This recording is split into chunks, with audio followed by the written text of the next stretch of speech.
बोल रहा हूँ शिवानी का। नमस्ते पापा जी। नमस्ते बेटा। हम पहले तो आपसे बहुत बहुत माफी मांगते हैं नहीं नहीं क्योंकि पापा इन्होंने जी, नहीं नहीं माफी बेटा, मत मांगो मामी, हमारी नहीं आप नहीं नहीं हमारे नहीं लिए बिटिया है। नहीं। बहू मान ले, बिटिया मान ले। और हकीकत में बहुत कष्ट है समर की इस तो जो। हेलो गाइज, जैसे कि आपने ये वीडियो रिकॉर्ड सुनी है, उसको मैं कंप्लीट आपको बताऊंगी कि ये वीडियो रिकॉर्डिंग किसकी है। और ये सपना हमें बताती भी नहीं है। हम सब ये सोच रहे थे आखिर सपना अचानक से ग्वालियर का घर क्यों छोड़ दिया, सपना का एड्रेस किसने लेके किया, सपना को धमकी किसने दी। आज जब उसके भाई ने सारी सच्चाई बताई ना, तो सच में मैं तो आश्चर्यचकित रह गई थी। आप भी रह जाएंगे, क्योंकि एक भोली सुंदर क्यूट सी स्कल के पीछे कोई आखिर इतना ज्यादा साजिश रह सकता है।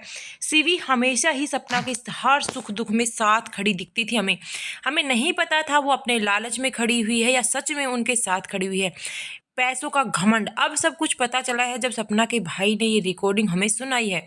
सपना हर चीज की रिकॉर्डिंग करते हैं, ये तो हमें पता है। और यही सब कुछ हुआ सपना के साथ। एक्चुअली में हुआ क्या, सपना के जो सीवी के पति हैं वो दिखते भी हैं मुझे थोड़े घमंडी से। सीवी है थोड़ी क्यूट सी लगती है, हालांकि उनके सास ससुर का बिहेव देखने से बहुत अच्छा लगता है। और सपना है थोड़ी भोली है, उसको थोड़े दो मीठे वचन कोई बोल लो उसकी इतनी खातरदारी करने लग जाती है और उसे अपना बना लेती है। इस तरह से ही सपना के साथ कुछ धोखा हुआ है। सपना सीवी को अपनी छोटी बहन के समान समझती थी। सीवी जब सपना से मिली थी तो हालांकि उसके 20 से 25 हजार सब्सक्राइबर मुश्किल से थे। आज 1.5 लाख से ऊपर सब्सक्राइबर है। सिर्फ सपना के ही नाम से हम सीवी को जानते हैं। सीवी को हम नहीं जानते थे। सपना की शादी में गई थी, जो राजीव जी के साथ शादी हुई थी सीवी, तब मैंने इनका पहला व्लॉग देखा था। उसके बाद कभी कभार देख लेती हूँ, हालांकि अभी भी मैं नहीं देखती हूँ। लेकिन सपना जब ग्वालियर छोड़कर भरतपुर में शिफ्ट हुई तो हमें नहीं पता था क्या रीजन था। बट सपना ने ये बताया था कि हाँ, मुझे मेरा एड्रेस वगैरह लीक कर दिया इस वजह से। और हम सोच रहे थे शायद भाई नई गाड़ी ली है तो रेंट ज़्यादा था और भरतपुर में थोड़ा रेंट कम मिल जाएगा, उनकी मौसी वगैरह भी वहाँ रहती, इस वजह से गई होगी। बट बहुत सारे लोगों को कन्फ्यूजन था, कुछ ना कुछ तो उसके साथ गलत हुआ है। एक्चुअली में सीवी नहीं, सपना ऐसे ही घर छोड़कर जाने वाली नहीं थी, क्योंकि अभी 1 1.5 महीना उसको मुश्किल से हुआ था। और इस तरह से घर शिफ्ट करना कोई मामूली सी बात नहीं होती है। बच्चों की पढ़ाई, हालांकि उसने अपनी बेटी की एडमिशन वगैरह सब कुछ करवा दिया था, तो इसमें थोड़ा बहुत खर्चा नहीं आता है। आजकल एडमिशन वगैरह भी काफ़ी ज़्यादा महंगे होते हैं। उसकी मम्मी और उसके भाई उसके साथ रहते हैं, बट सपना इतनी ज़्यादा मतलब हर चीज़ों को दबाती है।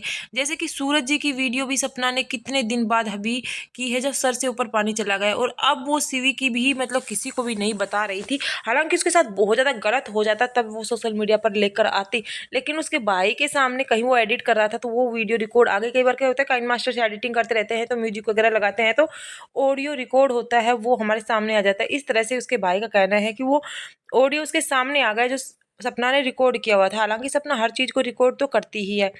और जो ऑडियो था उसमें आया कि जो सीवी के ससुर हैं वो उनसे माफ़ी मांग रहे हैं उनके बेटे की तरफ से कि उसने इतना गलत बोल दिया तेरे को, आप हमारी बेटी के समान हो। बट सपना का कहना था कि बस अब बेटी का नाता तो ख़त्म हो गया, बट अंकल आप माफ़ी मत मांगो। और यही है गलती, भाई बेटे और बहू ने की है, बहू ने की भी नहीं कह सकती, बेटे ने की है, बेटे ने गालियाँ दी हैं। एक आदमी को बिल्कुल भी शर्म नहीं आई, जिसको वो भाई बोलती थी वो इतनी गाली कैसे दे सकता है एक बहन को। हालांकि उसके भाई ने अभी उसकी रिकॉर्डिंग नहीं सुनाई है, सपना ने वो भी रिकॉर्ड किया होगा जिसने उसने गाली वगैरह फ़ोन पे दी थी कि तू हमारे घर को फड़वा रही है, ये कर रही है, वो कर रही है। भाई हद हो गई। अपने चैनल को ग्रो कर लिया, सब कुछ कर लिया, और आज तुम उसको ऐसे, और उस औरत को भिड़ो तो किसी अच्छे औरत से भिड़ो ना, ताकि पता चले हाँ किसी के साथ तुम्हारा पाला पड़ा है। इस औरत को जो इतनी भोली मासूम सी है, जो किसी को कुछ नहीं कहती, हर बात को दबाए रखती है, और फिर उस औरत को साथ आपको एक बार तरस तक नहीं आया। जितने अपनी जिंदगी में कितने दुख दिखे। और एक्चुअली में किसी की बद्दुआ होती है ना, इतनी बुरी लगती है। पैसों का जो में घमंड हो रहा है ना, किसी की इस तरह से बद्दुआएं निकलती है ना, तो सारी असलियत तुम्हारी सामने आ जाएगी। और उसके भाई ने कहा है अपनी बहन के लिए हमेशा खड़ा रहूंगा मैं। भाई बहुत बुरा किया सीवी के हस्बैंड ने, जो भी कुछ था बहुत बुरा किया। मतलब सपना को इस तरह से गाली और धमकी कैसे दे सकता है कोई।